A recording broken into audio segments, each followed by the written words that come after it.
আসসালামু আলাইকুম। স্বাগত জানাচ্ছি আরটিভি সন্ধ্যার সংবাদে। শুনছিলেন মার্কেন্টাইল ব্যাংক শিরোনাম। পুরোটা সংবাদে আপনাদের সঙ্গে আছে আমরা দুজন, আমি নুসরাত সুজানা এবং একই সাথে আছি আমি আফসানা সুরাইয়া। দর্শক, সংবাদে এছাড়াও যা থাকছে: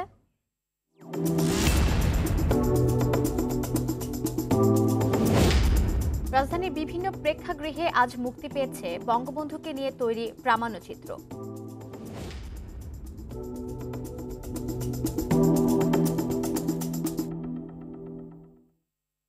জানাবো বিস্তারিত সংবাদ। করোনা সংক্রমণ বাড়তে থাকলে শিক্ষা প্রতিষ্ঠান খোলার তারিখ পেছাতে পারে বলে জানিয়েছেন শিক্ষামন্ত্রী ডক্টর দীপু মনি। শিক্ষার্থী, শিক্ষক ও অভিভাবকদের নিরাপত্তা নিশ্চিত করেই শিক্ষা প্রতিষ্ঠান খোলা হবে বলে জানান তিনি। গত 24 ঘন্টায় শনাক্তের হার 6.62%, যা নির্ধারিত 5%-এর বেশি। এছাড়া মৃতের সংখ্যা আবারও বাড়তে থাকায় সাংবাদিকদের প্রশ্নের জবাবে এসব কথা বলেন শিক্ষামন্ত্রী। মাইদুর রহমান রুবেল জানাচ্ছেন এর বিস্তারিত। হঠাৎ করেই দেশে আবারও বাড়তে শুরু করেছে মহামারী করোনায় শনাক্তের হার। 24 ঘন্টায় প্রাণঘাতী এই ভাইরাসে মারা গেছেন আরও 13 জন। এ নিয়ে মৃতের সংখ্যা বেড়ে দাঁড়ালো 8,515 জনে। এছাড়া নতুন করে শনাক্ত হয়েছে 1,066 জন। মোট শনাক্তের সংখ্যা 5,55,222 জন। করোনা শনাক্তের হার বাড়তে থাকায় নতুন করে আবারও আতঙ্ক দেখা দিয়েছে। শিক্ষামন্ত্রী জানান, সবার নিরাপত্তা নিশ্চিত করাই সরকারের লক্ষ্য। যদি এই ঊর্ধ্বগতিটা অব্যাহত থাকে, আমরা অবশ্যই এই পর্যবেক্ষণের ভিত্তিতে এবং জাতীয় পরামর্শ কমিটির সঙ্গে আলোচনা সাপেক্ষে সরকার সিদ্ধান্ত গ্রহণ করবে, পুনর্বিবেচনা করবে যে এই তারিখটি কি এই 30-এই থাকবে নাকি এটি পরিবর্তন হবে। নানামুখী চাপের মুখে এর আগে গেল 27 ফেব্রুয়ারি আন্তঃমন্ত্রণালয় বৈঠকে শিক্ষামন্ত্রী জানিয়েছিলেন, আগামী 30 মার্চ দেশের সব স্কুল কলেজ খুলে দেওয়া হবে।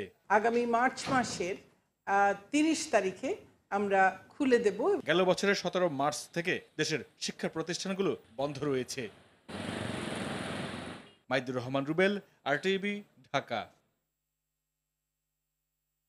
মেয়ে বলছে আমাকে বাঁচাও, আর অন্যদিকে চলন্ত বাসে লাগা আগুনে বাবাকে চোখের সামনে পুড়ে মরতে দেখল ছেলে। পরিবারের বাকি 7 জন দগ্ধ। শেখ হাসিনা জাতীয় বার্ন ও প্লাস্টিক সার্জারি ইনস্টিটিউটে চিকিৎসা নিচ্ছেন 3 জন। এর মধ্যে একজনের অবস্থা আশঙ্কাজনক। এভাবে কুমিল্লায় চলন্ত বাসে আগুনের ঘটনা আর স্বজনদের অবস্থা জানাছিলেন আহত একজন। এদিকে নারায়ণগঞ্জে গ্যাস লিকেজে আগুনের ঘটনায় আরও একজনের মৃত্যু হয়েছে। এ নিয়ে মারা গেলেন 3 জন। জুবাইর সানির রিপোর্টে বিস্তারিত।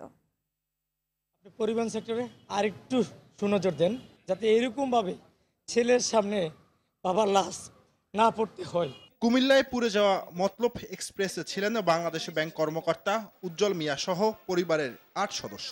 পরিবারের সবাইকে নিজেই উদ্ধার করলেও বাবা রফিকুল ইসলামকে বাঁচাতে পারেননি। চোখের সামনেই তার বাবা পুড়ে মারা যায়। বাকি 2 মেয়ে এবং স্ত্রী চিকিৎসাধীন রাজধানীর শেখ হাসিনা জাতীয় বার্ন অ্যান্ড প্লাস্টিক সার্জারি ইনস্টিটিউটে। কুমিল্লায় বাসে অগ্নিকাণ্ডের ঘটনায় 18 জন চিকিৎসা নিয়েছেন। একজনকে রাখা হয়েছে আইসিইউতে।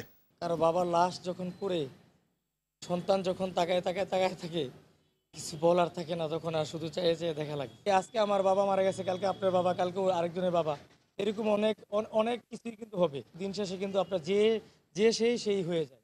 তবে এইসব ঘটনাস্থলে মারা গেছে, ওনাকে আর আমার ভাইয়া বের করতে পারে নাই। ডাক্তার জানিয়েছেন, অগ্নিকাণ্ডের ঘটনায় আহত বেশিরভাগেরই 10% দগ্ধ হয়েছে। আহতদের পর্যবেক্ষণ শেষে ছেড়ে দেওয়া হবে।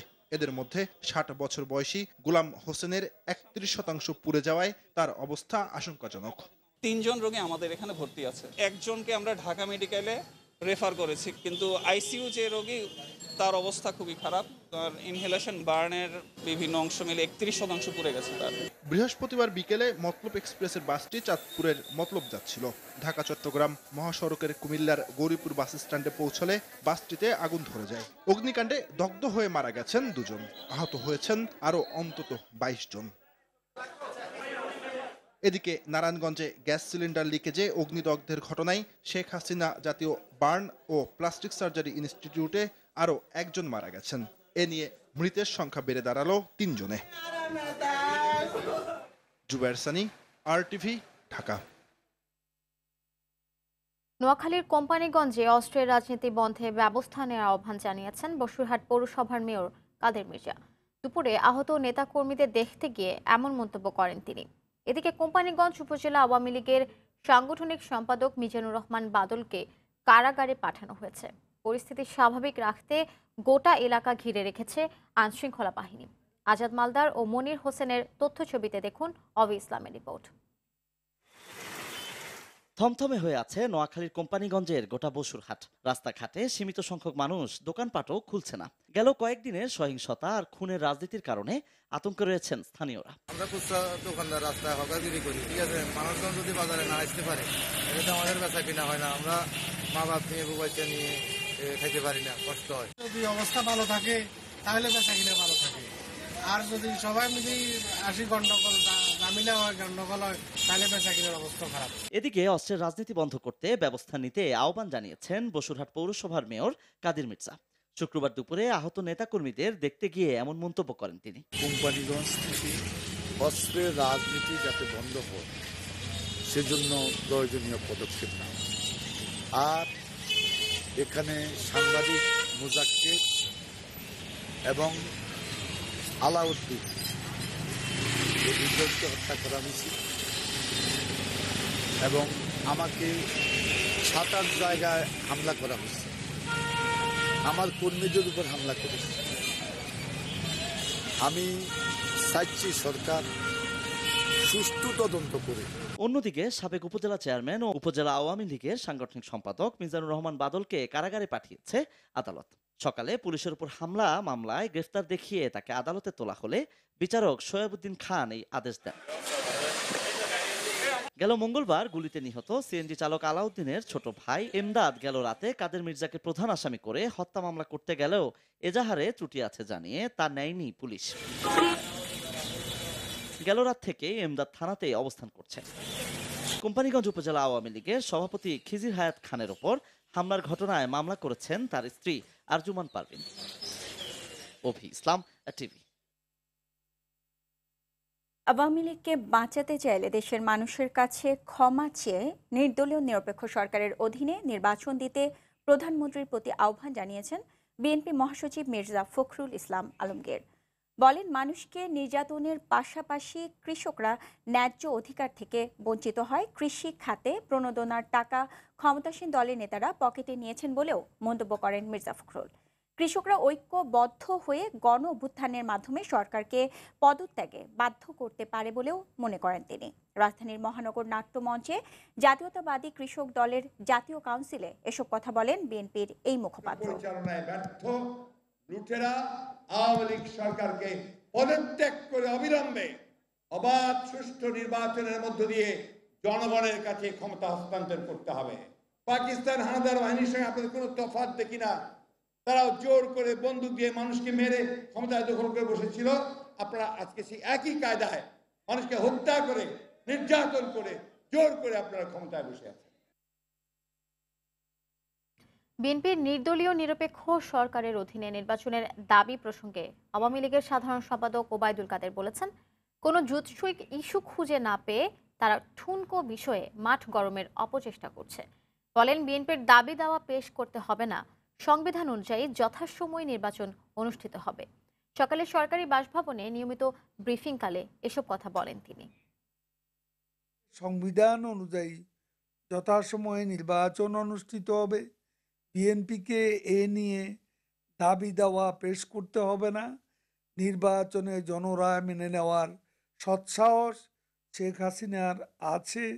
কোনো জুৎসই ইস্যু খুঁজে না পেয়ে বিএনপি ঠুনকো ইস্যু নিয়ে মাঠ গরমের অপচেষ্টা করছে। তাদের আন্দোলনের রংরূপ এদেশের মানুষের অজানা নয়। বিএনপির উদ্দেশ্যহীন ভুল রাজনীতিতে কর্মীরাই এখন তাদের নেতাদের উপর ক্ষুব্ধ।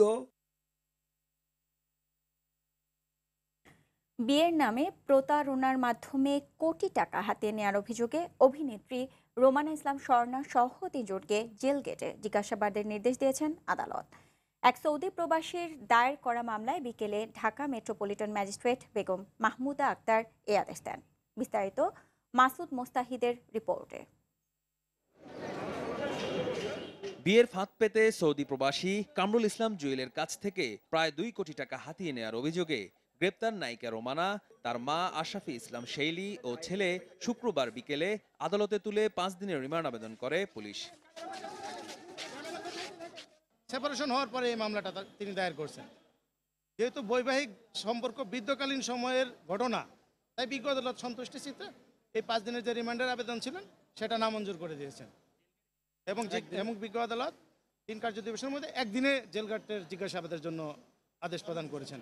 আদালত রিমান্ড আবেদন মঞ্জুর না করে আগামী 3 কার্য দিবসের মধ্যে তাদের জেল গেটে জিজ্ঞাসাবাদের নির্দেশ দেন। সে নতুন করে আবার প্রতারণার ফাঁদ পেতেছে এবং আমরা যে তাদেরকে টাকাগুলো দিয়েছি আমাদের প্রত্যেকটি ব্যাংকের অ্যাকাউন্টের মাধ্যমে এই রোমানা ইসলাম স্বর্ণার অ্যাকাউন্টে আমরা সে টাকাগুলো দিয়েছি, সে হিসাব সহ আমরা বিজ্ঞ আদালত দাখিল করেছি, আমার কাছে এখনো আছে। পুলিশ জানায় সামাজিক যোগাযোগ মাধ্যমে এক সৌদি প্রবাসীর সাথে পরিচয় হয় রোমানার। এরপর নিজেকে ডিভোর্সি দাবি করে নিজের অসহায়ত্ব প্রকাশ করেন তার কাছে। প্রতারণার ফাঁদ পেতে হাতিয়ে নেন কয়েক লাখ টাকা। দেশে আসলে ওই প্রবাসীকে বিয়ে করে ব্ল্যাকমেইল করে আরও অর্থ হাতিয়ে নেন রোমানা। এক পর্যায়ে আমাকে আটকায় আমাকে কি খাওয়ায় না খাওয়ায় এগুলো আমি সেন্সলেস হয়ে যাই। পরক্ষণে আমি আমার কাপড় এটা সেটা সে আমার বিভিন্ন খারাপ ছবি তুলে এবং আমার কাছ থেকে একটা স্ট্যাম্প নিয়ে আমি পরবর্তী 2 টাকা যখন চাই তখন আমার এটার ভয় দেখায় এক পর্যায়ে আমাকে বিয়ে করতে বাধ্য করে।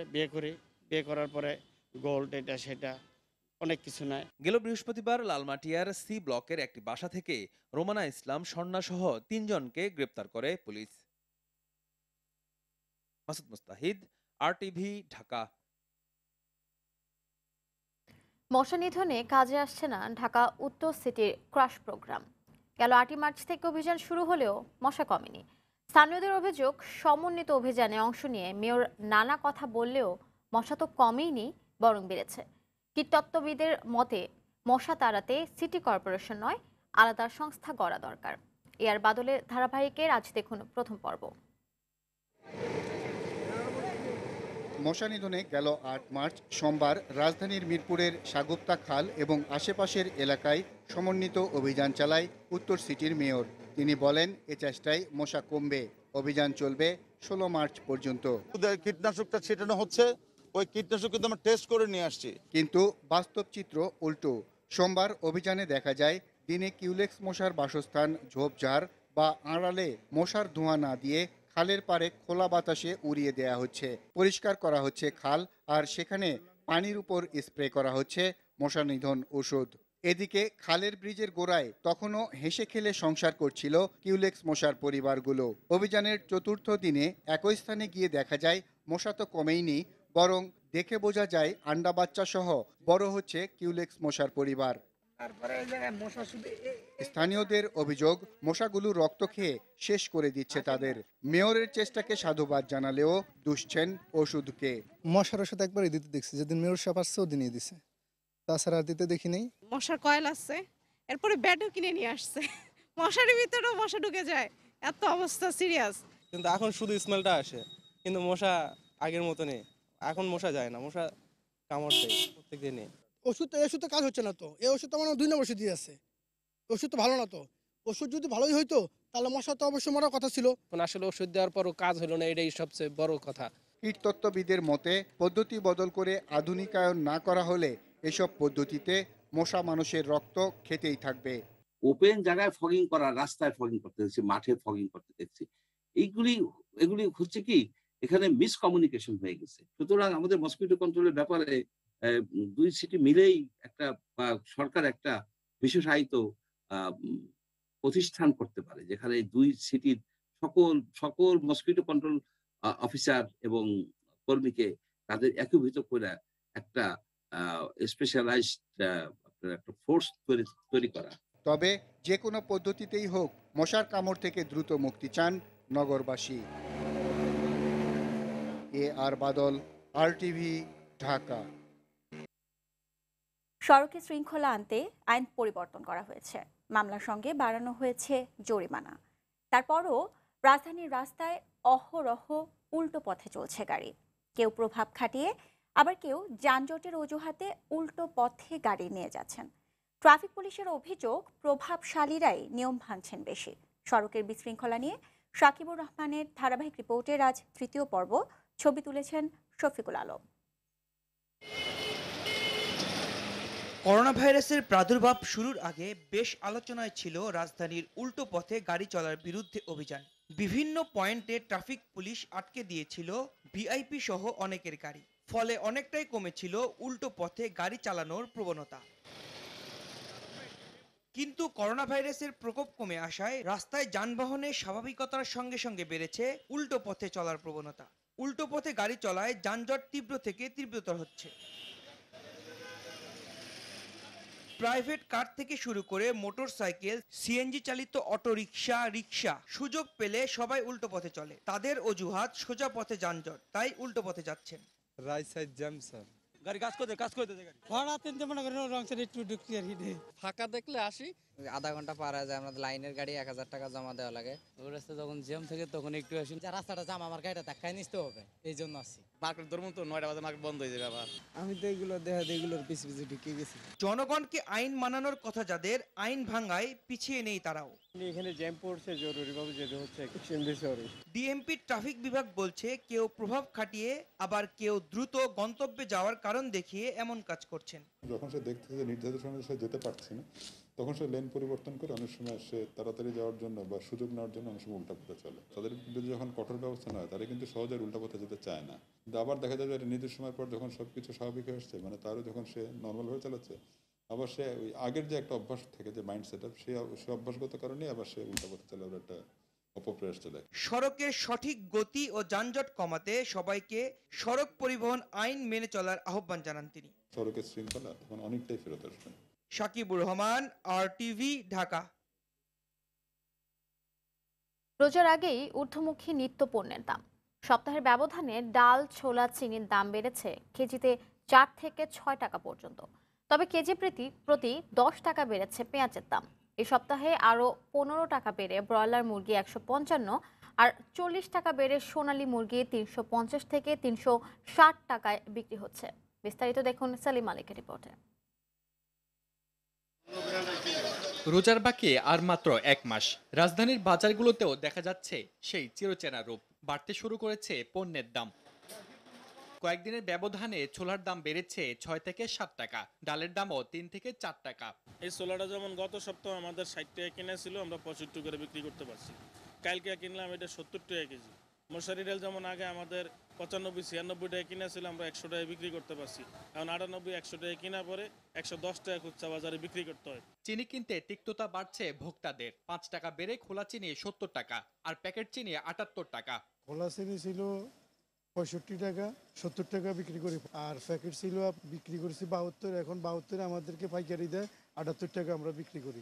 বাজার ভরপুর দেশি পেঁয়াজে, তবে দাম যাচ্ছে নাগালের বাইরে। গেল সপ্তাহের 40 টাকার পেঁয়াজ 50 টাকা উঠলেও ফের কমেছে 5 টাকা। পরশুদিন ছিল আরো দাম বেশি 50, আজকে আমরা কিনেছি আপনার 41 টাকা করে, 45 টাকা বেচছি। আকাশ ছোঁয়া দাম চড়েছে ব্রয়লার ও সোনালী মুরগিতে। আর ব্রয়লার ছিল আমরা 135-40, এখন বেচেছি 150-55, কেজিতে আমরা 10 টাকা 15 টাকা বেশি।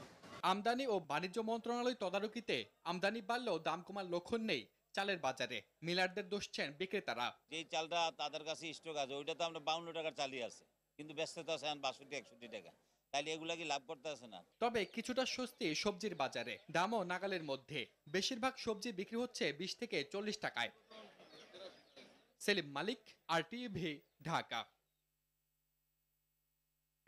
বঙ্গবন্ধুর রাজনৈতিক জীবন ও বাংলাদেশের অভ্যুদয় নিয়ে প্রামাণ্যচিত্রটি আজ রাজধানীর Bashundhara Star Cineplex, Mohakhali Cineplex ও ধানমন্ডি সীমান্ত সম্ভারে একযোগে মুক্তি পেয়েছে। জাতির পিতা বঙ্গবন্ধু শেখ মুজিবুর রহমানের জন্ম শতবার্ষিকী উপলক্ষে বেঙ্গল মাল্টিমিডিয়া প্রামাণ্যচিত্রটি নির্মাণ করেছে। এতে রয়েছে বঙ্গবন্ধুর সংগ্রামী জীবন, আত্মত্যাগ ও বিশ্বের মানচিত্রে বাংলাদেশের অভ্যুদয়ের প্রেক্ষাপট।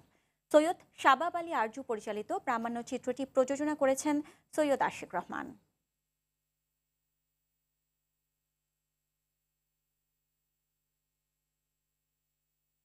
দর্শক, রাজধানীর বসুন্ধরা স্টার সিনেপ্লেক্স আছেন আমাদের সহকর্মী নাজিব ফরাইজি, সেখান থেকে সরাসরি যুক্ত হচ্ছেন তিনি। নাজিব, আজ তো মুক্তি পেল বঙ্গবন্ধুকে নিয়ে তৈরি প্রামাণ্যচিত্রটি। তো মুক্তির পর প্রামাণ্যচিত্র নিয়ে দর্শকদের প্রতিক্রিয়া কি দেখছেন, তারা কি বলছেন জানাবেন? আফসানা, আজকে রাজধানীর 3টি স্টার সিনেপ্লেক্সে এই বঙ্গবন্ধুর ওপর তৈরি এই যে প্রামাণ্য চিত্র বঙ্গবন্ধুর রাজনৈতিক জীবন এবং বাংলাদেশের অভ্যুদয়, এটি দুপুর থেকে কিন্তু প্রচার হচ্ছে। দুপুর 1টা, তারপর বিকেল 4টা, এরপর সন্ধ্যা 7টায় সর্বশেষ শোটি শুরু হয়েছে কিছুক্ষণ আগে। তো এখন যেটি আমরা দেখতে পাচ্ছি যে এখানে যারাই আসছেন তারাই কিন্তু অন্যরকম একটা অনুভূতি তারা ব্যক্ত করছেন এবং বঙ্গবন্ধুর ওপর যে প্রামাণ্য চিত্র, একটি অসাধারণ প্রামাণ্য চিত্র তৈরি হয়েছে, তারা প্রত্যেকেই বলছেন যে ইতিপূর্বে বঙ্গবন্ধুর ওপর এমন প্রামাণ্য চিত্র কিন্তু আর তৈরি হয়নি এবং এই প্রামাণ্য চিত্র দেখতে কিন্তু অনেক মানুষ এসেছেন, তারা কিন্তু এখানে দেখছেন। তো এই বঙ্গবন্ধুর উপর তৈরি প্রামাণ্য চিত্রটি এখানে যারা দেখছেন তারা প্রত্যেকেই বলছেন যে এই প্রামাণ্য চিত্রটি আরও বেশি মানুষের দেখা উচিত এবং প্রামাণ্য চিত্রটি এতটাই সমৃদ্ধ যে এই প্রামাণ্য চিত্র থেকে অনেক অজানা তথ্য তারা জানার সুযোগ পাচ্ছেন। এমনই একজন যিনি এখানে এই প্রামাণ্য চিত্রটি দেখে তিনি বেরিয়ে এসেছেন, তার কাছ থেকে জানতে চাইবো যে আপনি এই প্রামাণ্য চিত্রে নতুন কিছু পেয়েছেন কিনা, কি পেয়েছেন?